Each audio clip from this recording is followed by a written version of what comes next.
The vast observation deck of Estrella Station curved like a crescent moon, its transparent alloy walls offering an unobstructed view of the swirling nebula beyond.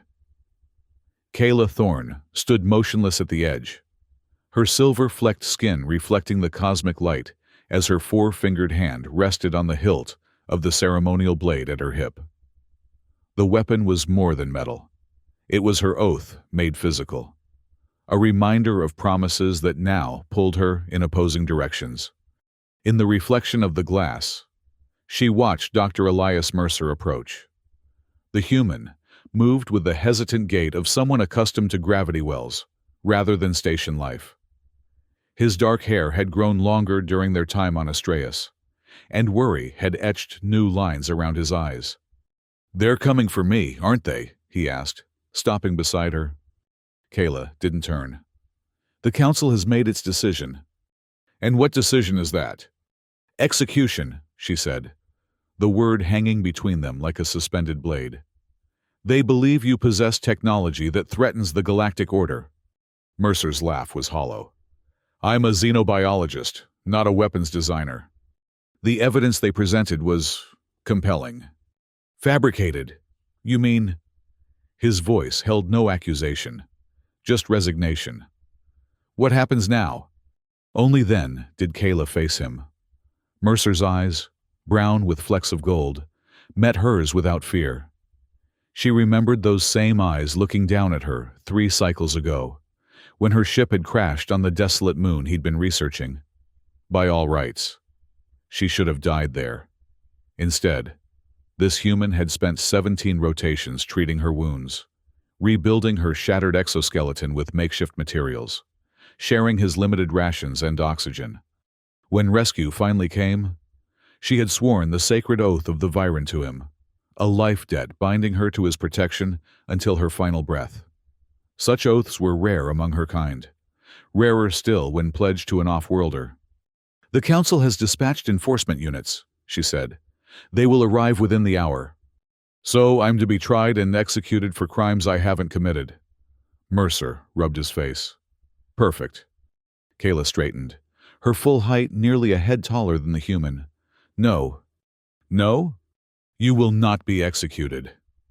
Her hand tightened on her blade. "I have chartered a vessel. We leave in 15 minutes. Mercer blinked. "You're defying the Council? Your own people?" "I swore to protect you." Her tone left no room for debate. "Gather only what you need. We won't return to Estrellas." "Where will we go?" "Jikara. It's a desert planet in the Outer Rim. Harsh conditions, minimal Alliance presence."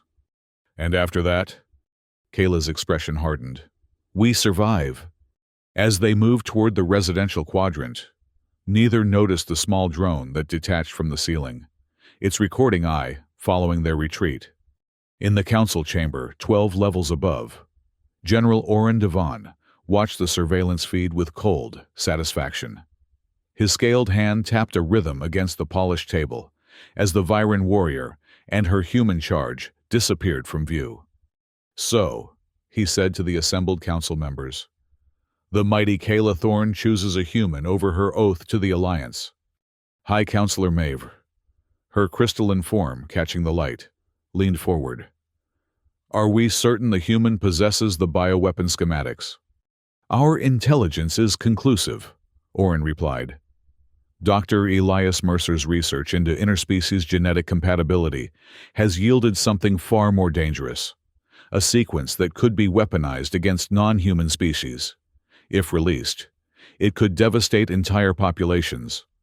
"Yet he's made no moves to sell this information," noted Counselor Trell, the elderly Durrani's tentacles rippling with skepticism. "Because he waits for the highest bidder," Oren snapped. "The human must be eliminated, and the data purged." "And Kayla Thorne?" asked Maver. Oren's lips pulled back in what passed for a smile among his kind, revealing rows of needle-sharp teeth. "She has chosen her path. Now she must face the consequences." The Jikaran sun beat down mercilessly as Kayla guided their small vessel through the planet's thin atmosphere. Beside her, Mercer monitored the ship's faltering life support systems, his fingers dancing across the control panel. "Stabilization thrusters are barely responsive," he muttered.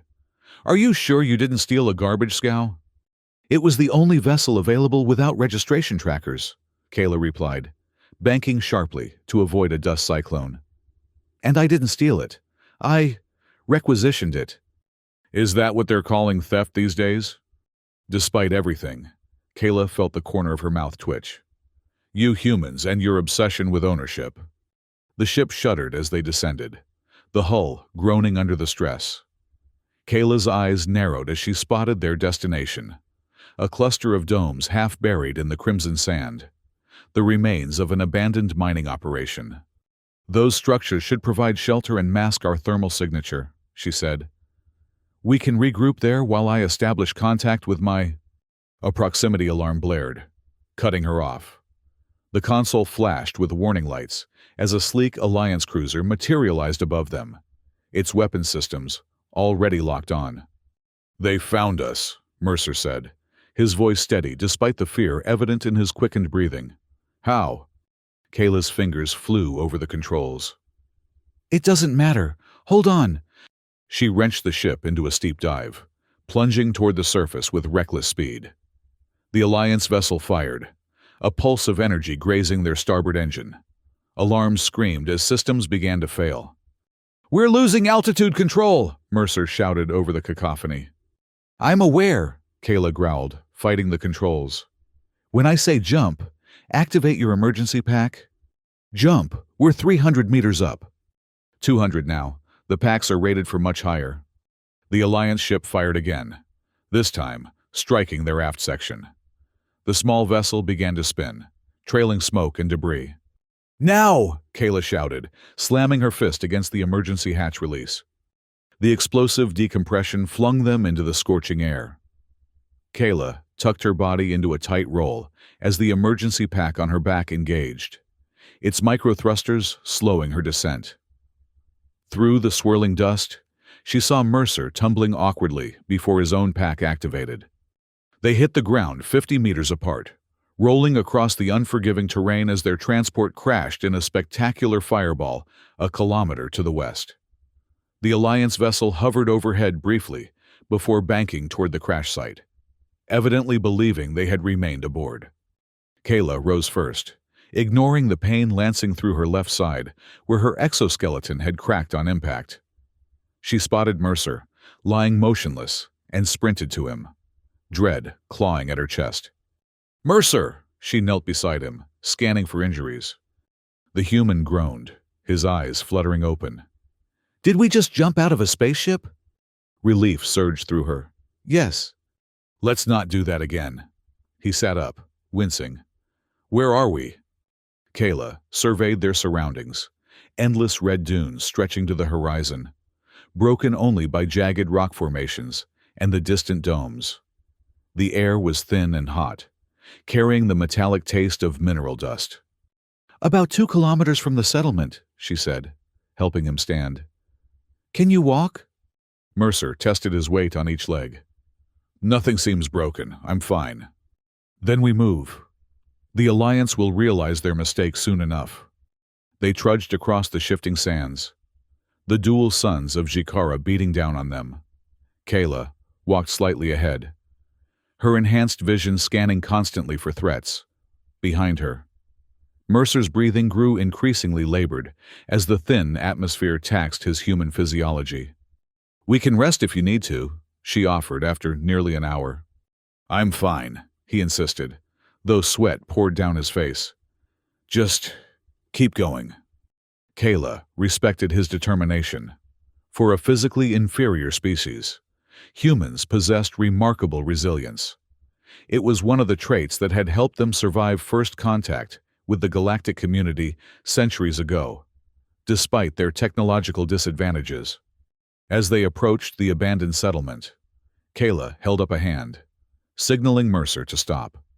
Her sensitive ears had detected something, a faint, mechanical hum that didn't belong in this desolate landscape. "What is it?" Mercer whispered. Before she could answer, the sand erupted 20 meters ahead, A sleek, cylindrical probe rose into the air, its sensor array swiveling toward them. Recognition flashed through Kayla's mind. A Sentinel drone. Alliance military grade. "Run!" she shouted, drawing her blade as the drone's weapons ports opened. Mercer sprinted toward the nearest dome as Kayla charged the drone. It fired, the energy blast scorching the sand where she had stood a heartbeat earlier. With practiced precision, she feinted left, then launched herself into a spinning leap. Her blade connected with the drone's central processor, slicing through its protective casing. The machine sputtered, its lights flickering before it crashed to the ground. Kayla landed beside it, already scanning the horizon for more threats. "Clear!" she called to Mercer, who peered cautiously from behind a rocky outcropping. He approached, eyeing the disabled drone. "That was impressive." "Standard Viren combat training," she replied, though the praise sent an unexpected warmth through her. "Will it transmit our location?" "Not anymore." She kicked the severed sensor array. "But it confirms they're searching for us systematically. We need to keep moving." The mining domes proved to be in better condition than they appeared from a distance. The main structure still held atmosphere, its ancient generators sputtering to life when Kayla activated the emergency protocols. Inside, they found basic supplies, water reclamation units, preserved ration packs, and medical equipment. As night fell, bringing relative cool to the desert world, Mercer sat examining the drone's memory core while Kayla secured their perimeter. "I've recovered some data," he called, as she returned from her patrol. "They're deploying search teams across the Northern Hemisphere.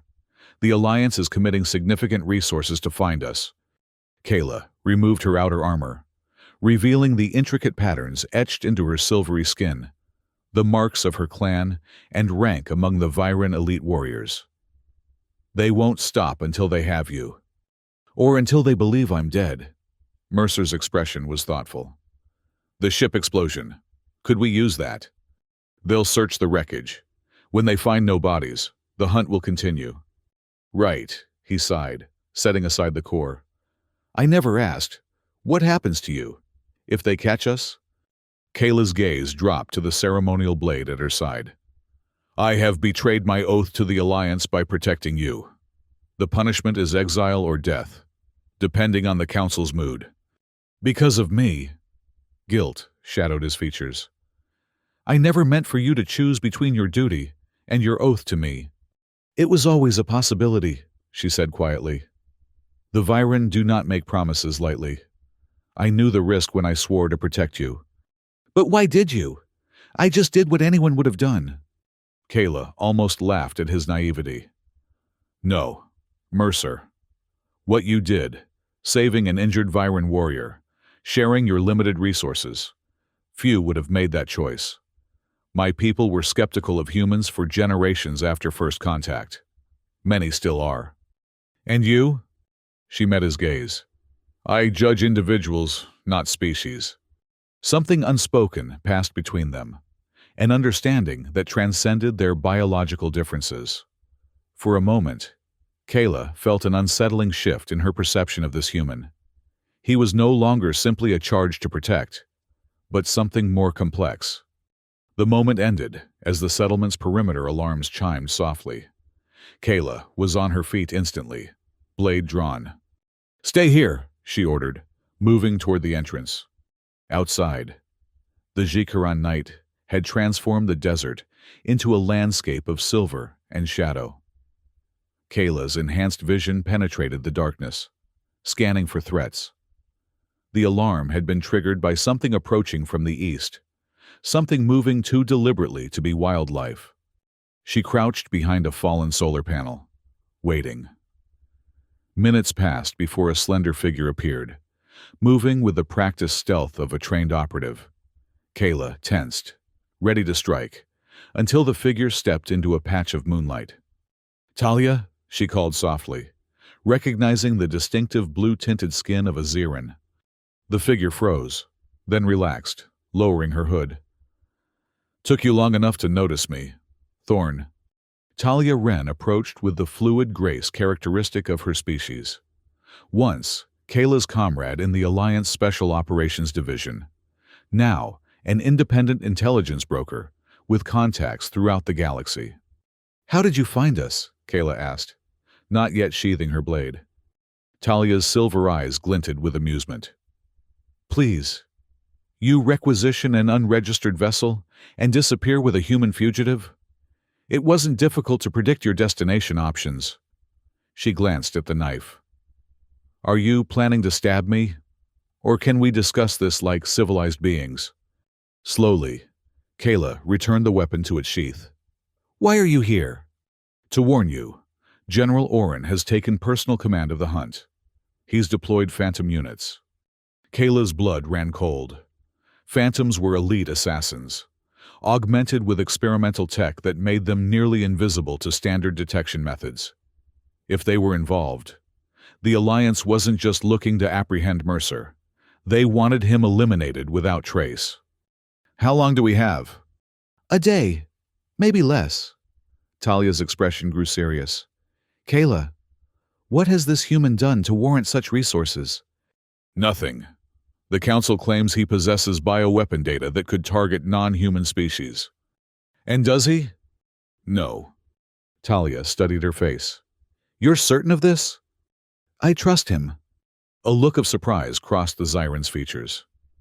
"Well, that's new." The ice-blooded Kayla Thorne, trusting a human. "Things change," Kayla said stiffly. "Do you have transportation off-world?" "A ship hidden in the eastern canyons. But you won't make it far without help." Talia reached into her pack and withdrew a data crystal. "Alliance patrol patterns and security codes. They'll change soon, but it should give you a head start." Kayla accepted the crystal, suspicion warring with gratitude. "Why help us?" Talia's smile faded. "Because Oren has gone too far. The Council is divided on this hunt. Some believe the human is innocent. Oren is acting partially on his own authority, using resources loyal to him personally. His vendetta against me. That's part of it. But there's more." Talia glanced toward the dome. "The human, Mercer. His research has implications beyond what you know.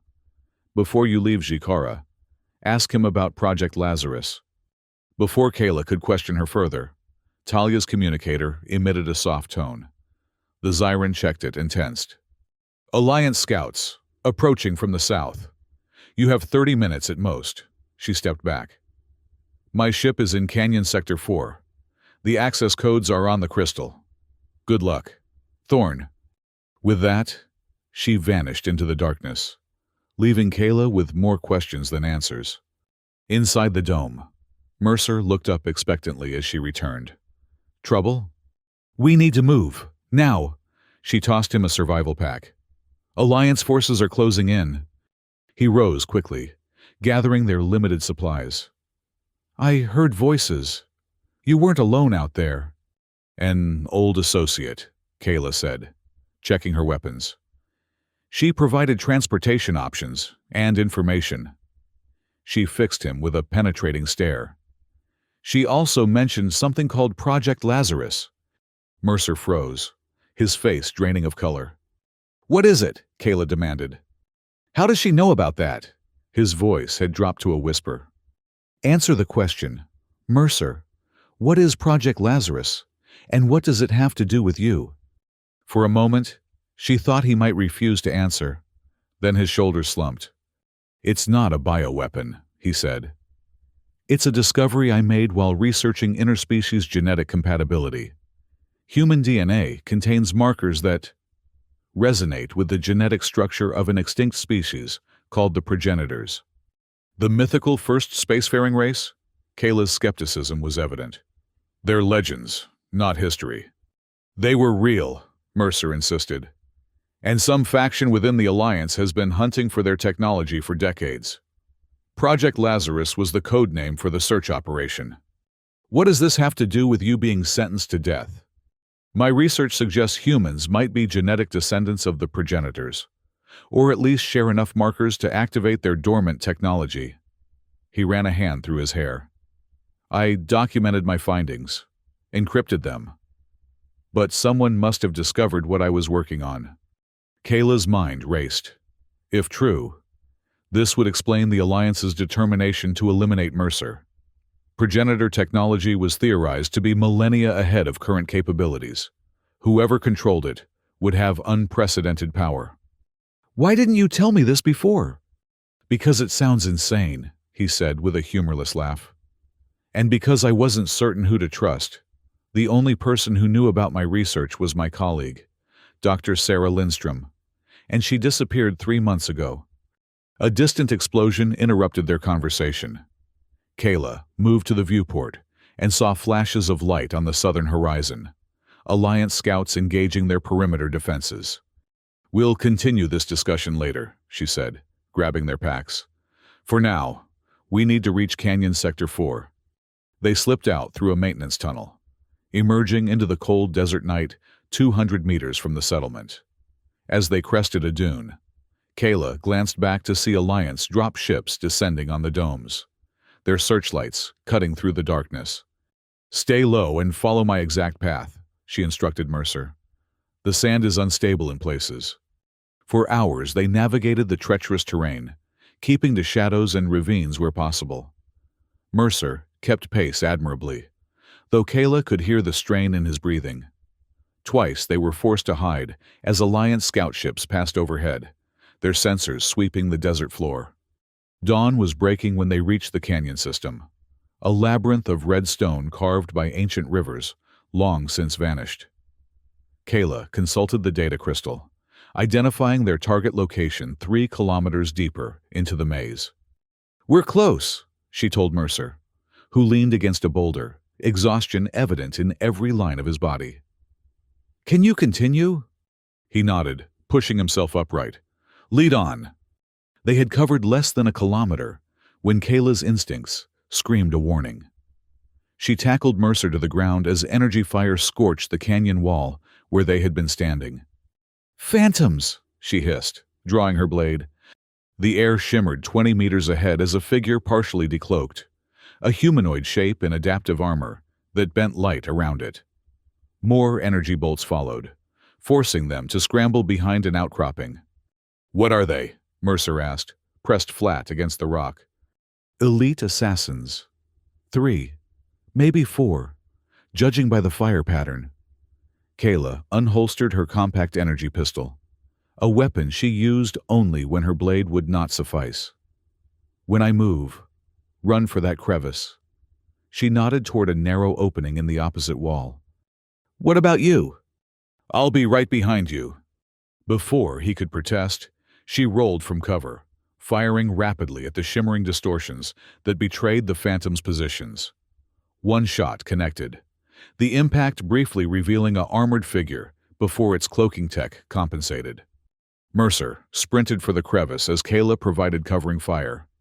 He had almost reached it when a Phantom materialized directly in his path, weapon raised. "Mercer!" Kayla shouted, already running.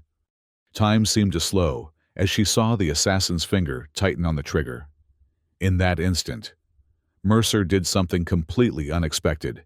He charged forward, slamming his shoulder into the Phantom's midsection. The surprise of a human attacking head-on gave Kayla the opening she needed. She leapt, her blade describing a perfect arc that separated the assassin's head from their shoulders. "Move!" she ordered, grabbing Mercer's arm and pulling him into the crevice as return fire peppered their position. The narrow passage twisted deeper into the canyon wall, eventually opening into a small cavern. Mercer collapsed against the stone, breathing heavily, while Kayla secured the entrance. "That was incredibly stupid," she said, turning to him. "You're welcome," he replied between breaths. "You could have been killed." "So could you." He met her gaze steadily. "I'm not helpless, Kayla. I don't expect you to die for me." "That is precisely what my oath demands," she said, her voice tight. "Then maybe it's time to reconsider your oath." The suggestion struck her like a physical blow. "You don't understand what you're saying. The sacred oath is the foundation of Viren honor. It cannot be broken or reconsidered? Even when it demands your death for no purpose? Especially then, she said fiercely. Death with honor is preferable to life without it. Mercer's expression softened. Where I come from, the highest honor is in choosing what's right, not blindly following tradition. His words unsettled her more than she cared to admit. Throughout her life, Kayla had never questioned the precepts of Viren society, the rigid hierarchy, the absolute loyalty to the Alliance, the inviolability of oaths. Yet, here she was, defying the Council to protect a human who challenged the very foundations of her beliefs. We should keep moving, she said, unwilling to continue the philosophical debate. Talia's ship should be less than 2 kilometers from here. They navigated deeper into the canyon system, the towering walls providing some protection from aerial surveillance. As they rounded a bend, Kayla spotted it, a sleek XC-7 courier vessel, practically invisible against the red rock where it was nestled. There, she pointed. Once aboard, we can reach the Nova Gate within 12 hours. Nova Gate, Mercer asked. The jump point is heavily guarded by Alliance forces. It's also our only path to the outer systems, Kayla replied. The data crystal contains security codes that should get us through. They approached the ship cautiously. Kayla, scanning for traps or surveillance. Finding none. She input the access sequence Talia had provided. The entry ramp descended with a soft hiss. The interior was compact but well-equipped. Dual flight controls, basic life support, and enough supplies for a week-long journey. Kayla immediately began the pre-flight sequence, while Mercer secured their limited possessions. We have company, he said suddenly, pointing to the external monitors. 3 Alliance dropships were descending at the canyon mouth, disgorging combat units. At their center stood a tall, imposing figure that Kayla recognized instantly, General Oren Devon. His distinctive scarred carapace, unmistakable even at a distance. How did they find us so quickly? Mercer asked. A cold certainty settled in Kayla's stomach. Talia, she betrayed us. Your friend? Why would she? Survival. Profit. Take your pick. Kayla increased power to the engines. Strap in. This departure won't be smooth. The ship lifted off as Alliance forces opened fire.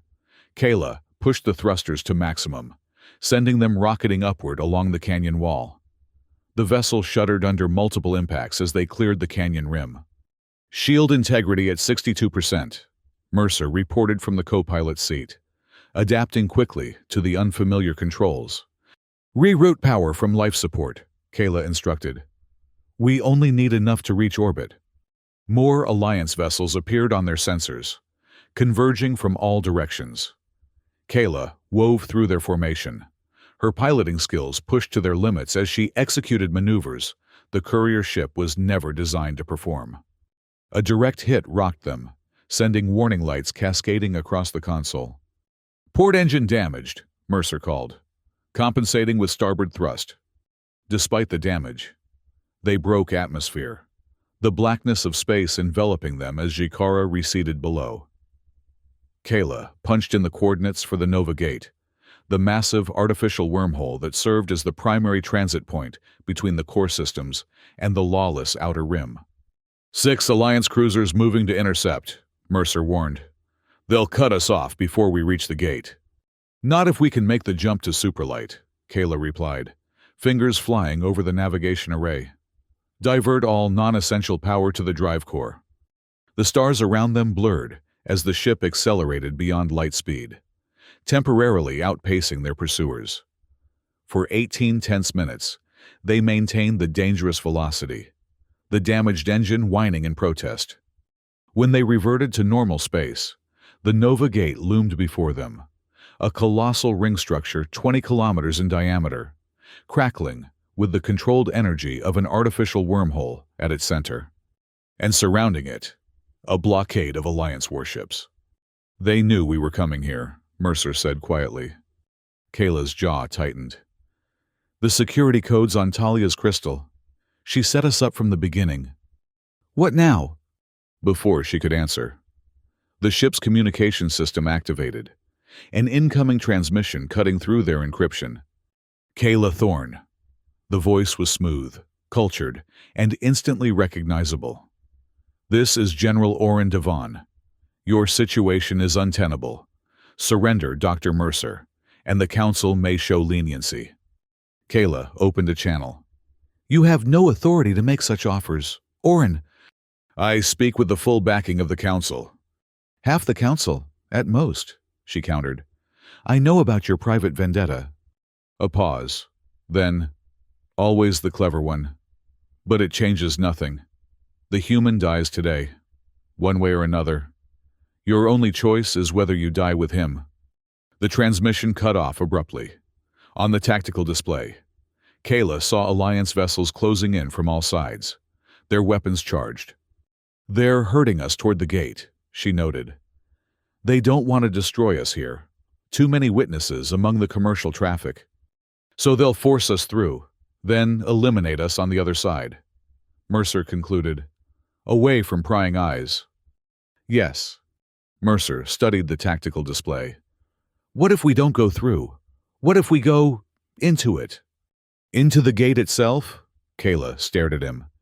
That's suicide. The energies would tear us apart. Maybe. He pointed to the ring structure. But look at the maintenance platforms along the outer rim. If we could reach one, dock, before they realize our intention.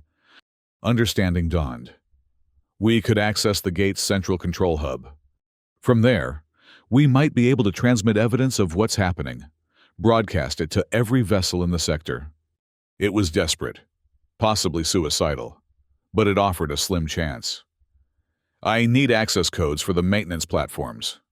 Mercer was already working at the terminal. When I was researching progenitor genetics, I needed clearance for various Alliance facilities. I may have acquired a few authorization codes that weren't strictly necessary for my work. Kayla raised an eyebrow. You hacked Alliance security? I prefer creatively accessed, he replied, not looking up. There, maintenance platform Delta 9. It's on the far side of the ring, currently in shadow. Can you get us docking clearance? His fingers danced across the interface. I'm routing our transponder through a series of commercial freighters. It won't fool them for long, but it might get us close enough. Kayla adjusted their course, threading through the incoming commercial traffic as they approached the massive gate. Alliance vessels moved to intercept, but hesitated to fire amidst the civilian ships. They're trying to get a targeting lock, Mercer warned. Scrambling our signature now. The courier ship shuddered as they skimmed the outer edge of the gate, the immense gravitational forces buffeting them, despite the structure's containment fields. Kayla piloted with instinctive precision, using the larger commercial vessels as cover while they approached the maintenance platform. Alliance destroyers changing course, Mercer reported. They've figured out our plan. Too late, Kayla said grimly as she lined up their approach. Initiating emergency docking procedure. The ship slammed into the platform with bone-jarring force, the magnetic clamps engaging automatically. Warning klaxons blared as the platform's security systems detected the unauthorized docking. We have maybe 5 minutes before security drones arrive, Kayla said, unstrapping from her seat. Grab anything useful and move. They exited the ship into the sterile environment of the maintenance platform, a sprawling structure of gleaming metal and transparent alloy that clung to the gate's outer ring. Through the viewports, they could see Alliance vessels converging on their position. This way, Mercer called, consulting a schematic he'd downloaded. Control hub is 2 levels up. They sprinted through empty corridors, the station apparently running on a minimal crew. As they reached a security checkpoint, the doors slid shut before them. Override it, Kayla ordered. Mercer attacked the control panel, bypassing security protocols with surprising skill. Almost. Got it. The doors hissed open, revealing a squad of Alliance security forces, weapons raised. Halt, the lead officer commanded. Kayla moved without hesitation, her blade already in motion. The first two guards fell before they could fire, her enhanced speed making her nearly invisible to their human reflexes. The third managed to get off a shot that grazed her shoulder before Mercer tackled him from behind. "Go!" Mercer shouted, struggling with the guard. "I'll hold them off!" "No!" Kayla dispatched the fourth guard, then pulled Mercer away from his opponent. "We stay together." They fought their way to the emergency lift, Kayla's combat skills clearing a path through the security forces. Inside the lift, Mercer pressed his hand against the wound on her shoulder. "You're bleeding." "It's superficial," she replied, though the burning sensation suggested otherwise. The lift ascended rapidly, depositing them in a circular chamber dominated by holographic displays and control consoles. At its center stood a towering cylindrical structure, the gate's primary control matrix. "There," Mercer pointed to a communications terminal. "If I can access the main broadcast array, we can transmit to every ship in the sector." "Do it quickly," Kayla said, securing the entry points. "We have company coming." Through the viewports, she could see Alliance boarding craft approaching the platform. Among them was a distinctive command vessel, Orin's personal transport. Mercer worked frantically at the terminal, breaking through layers of security. "I need a few more minutes to bypass the final protocols." "You don't have minutes," came a cold voice from the entrance. Kayla spun to see General Orin Devon standing in the doorway, flanked by 4 phantom assassins. The general's scarred carapace gleamed dully under the chamber's lights, his 4 arms each holding a different weapon. "Step away from the terminal, human," Orin ordered, "or watch your protector die in agony." Kayla moved to place herself between Mercer and the newcomers. "He knows the truth about Project Lazarus. Orin, how you've been hunting progenitor technology for your own ambitions." The general's mandibles clicked in what might have been amusement. "So he told you, and yet you still don't understand what you're protecting." He took a step forward. "The human doesn't just know about the progenitors. He is one, or close enough to activate their technology." "What are you talking about?" Mercer demanded. "Your genetic research was more successful than you realized," Orin said. "The markers you identified don't just resonate with progenitor tech. They can control it. And we've found some, a forgotten outpost in the Cygnus Void, filled with weapons that could rewrite the balance of power in the galaxy." "So this is about power," Kayla said, "not protection." "It's about destiny," Orin corrected. "My destiny." The Alliance has grown weak, content to maintain a fragile peace while threats gather at our borders. With progenitor weapons, I could forge a new order, one strong enough to survive what's coming. And for this, you would execute an innocent man and betray everything the Alliance stands for? "For this, I would sacrifice worlds." Orin's voice hardened. "Now stand aside. Kayla, your oath to the Alliance predates your promise to this human. Honor it." For a moment, doubt clouded Kayla's resolve. Her oath to the Alliance had been the foundation of her life for decades. To break it was to become oathbreaker, the gravest dishonor in Viren society. Then she looked at Mercer, still working desperately at the terminal despite the threat. This human who had saved her life without expectation of reward, who had shown her that honor could exist beyond rigid codes and ancient traditions. "My oath is to protect him," she said, raising her blade. "And I will honor it to my last breath." Orin's expression hardened. "So be it." He gestured to the phantoms. "Kill them both." The assassins attacked in perfect coordination, their cloaking tech activating as they spread out to surround Kayla. She fought with desperate intensity, her blade finding one target while she fired her pistol at another. But they were 4, and she was 1, already wounded. A blast caught her in the leg, sending her staggering. Another struck her back, cracking her exoskeleton. She fell to one knee, still swinging her blade in defiance. "Pathetic," Orin said, approaching as his assassins pinned her arms. "The legendary Kayla Thorne, Defeated by sentiment for a human? Not defeated yet, she gasped. No. He raised a barbed spear, its tip gleaming with toxin. Allow me to correct that oversight. Wait, Mercer's voice rang out. I've accessed the gate controls. Stand down, or I'll collapse the wormhole. Orin froze, then laughed. You're bluffing. Even if you could initiate a collapse, it would kill everyone on this platform, including you and your precious protector. Maybe. Mercer's fingers hovered over the terminal. But it would also destroy every ship currently in transit through the gate, including 3 council members' vessels returning from the diplomatic summit on Tharsis. The general's expression shifted subtly. You wouldn't. I would, Mercer said firmly. To stop you from weaponizing progenitor technology. Absolutely. Kayla watched the standoff, pride mingling with fear.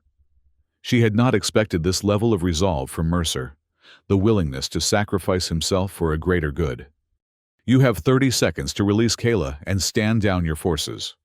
Mercer continued. After that, I collapse the gate. 27, he added when Orin didn't move. Kill him now, Orin ordered the remaining phantoms. 25, and my dead body falling on these controls will trigger the collapse sequence. It was another bluff. Kayla could see it in his eyes, but a convincing one. Orin hesitated, calculating odds and outcomes. 15 seconds, Mercer said calmly. You would die for this principle? Orin asked. For people who fear and mistrust your kind? I would die to prevent a war that would kill billions, Mercer replied. 10 seconds. The general's hands tightened on his weapons. For a moment, Kayla thought he would order the attack regardless of consequences. Then, surprisingly, he lowered his spear. Release her, he commanded the phantoms. The pressure on Kayla's arms vanished. She rose shakily, blade still clutched in her hand. A temporary setback, Orin said coldly. This changes nothing in the long term. It changes everything, came a new voice. All heads turned to see High Counselor Mavra enter the chamber, her crystalline form catching the light. Behind her stood a contingent of Alliance Honor Guard, the Council's personal security force. General Orin Devon, she intoned formally. You are relieved of command pending investigation into unauthorized military action and conspiracy against the Council. This is absurd, Orin sputtered. I acted to protect the Alliance. You acted to seize power, Mavra corrected. We received your transmission, Dr. Mercer. Most illuminating, particularly the parts detailing the General's private communications with separatist factions. Kayla looked at Mercer in surprise. He offered a small smile. I wasn't just threatening to collapse the gate. I was broadcasting everything Orin said to every ship in the sector. The honor guard surrounded Orin and his phantoms, weapons trained on them. The general's mandibles clicked in fury, but he made no move to resist as they were escorted from the chamber. Kayla limped to Mercer's side. You took an enormous risk.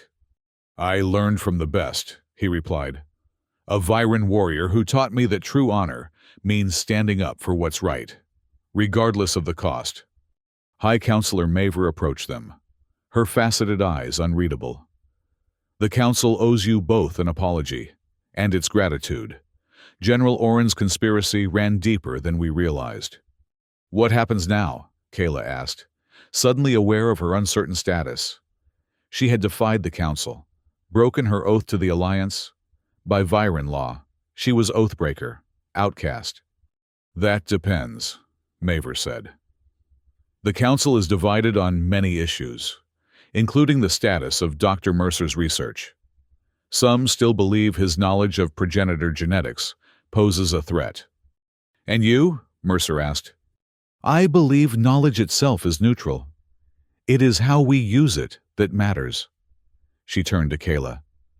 As for you, Warrior Thorn, the Council recognizes that you acted according to your sacred oath to protect Dr. Mercer. Under Viren law, when oaths conflict, the earlier oath takes precedence, but the individual must still answer for actions taken in its fulfillment. Kayla straightened despite her injuries. I am prepared to face judgment. Good. Mavra's crystalline features shifted in what might have been a smile. Because I have a proposition for both of you. 3 cycles later. Kayla stood on the observation deck of a small research vessel as it drifted at the edge of the Cygnus void. The wounds from her battle on the Nova Gate had healed, though she would always carry new scars, both physical and otherwise. Behind her, the door hissed open as Mercer entered. We've received clearance from Alliance Command. We can proceed to the coordinates. Kayla nodded. Has Talia's ship docked yet? Just now. She's being escorted to the conference room. He hesitated. Are you sure about including her? After her betrayal. She made a strategic choice in a difficult situation, Kayla said. And we need her contacts in the outer systems for this mission to succeed. Always the pragmatist, Mercer observed with a small smile. How very unviron of you. Perhaps. She turned to face him fully. My people are learning that honor can take many forms. The Council's reforms are just beginning, but they represent progress. After Oren's conspiracy had been exposed, the Alliance had entered a period of intense self-examination. The rigid hierarchy that had allowed corruption to flourish was being dismantled, replaced by more transparent governance. Even the Viren were reconsidering some of their most ancient traditions. And what about you? Mercer asked. Commander Thorne, Special Envoy to the Progenitor Research Initiative. Is that progress? It's different, she admitted. Leading a joint scientific and security team was not in my life plan. You're good at it. The compliment warmed her in a way she was still learning to accept. Their relationship had evolved beyond protector and protected, becoming a partnership based on mutual respect and something deeper that neither had yet named. We should join the others, she said. The briefing starts in 10 minutes. As they walked together through the corridors of the research vessel, Kayla reflected on the journey that had brought them here. From a crashed ship on a desolate moon to the brink of discovering the greatest archaeological find in galactic history, an intact progenitor outpost that might hold the key to understanding humanity's place in the cosmic order. The path ahead remained uncertain. Factions within the Alliance still feared what Mercer's research might reveal, and rumors persisted of other powers seeking progenitor technology for military purposes. But for the first time in her life, Kayla embraced that uncertainty. She had sworn to protect Elias Mercer until her final breath. But in doing so, she had found something she hadn't known she was seeking, a cause worthy of her blade, and a future worth fighting for. As they entered the conference room, where representatives from a dozen worlds waited to begin the most important archaeological expedition in history, Kayla felt the weight of her ceremonial blade at her hip, no longer just a symbol of obligation, but a reminder of choices freely made. The human she had saved had, in turn, saved her, not just her life, but her understanding of what truly mattered in this vast, complex universe. Honor, duty, loyalty, these remained. But now they served something greater than blind obedience to tradition. Ready? Mercer asked quietly, standing beside her at the threshold. Kayla nodded, her silver-flecked skin catching the light as she stepped forward to address the assembled team. Ready,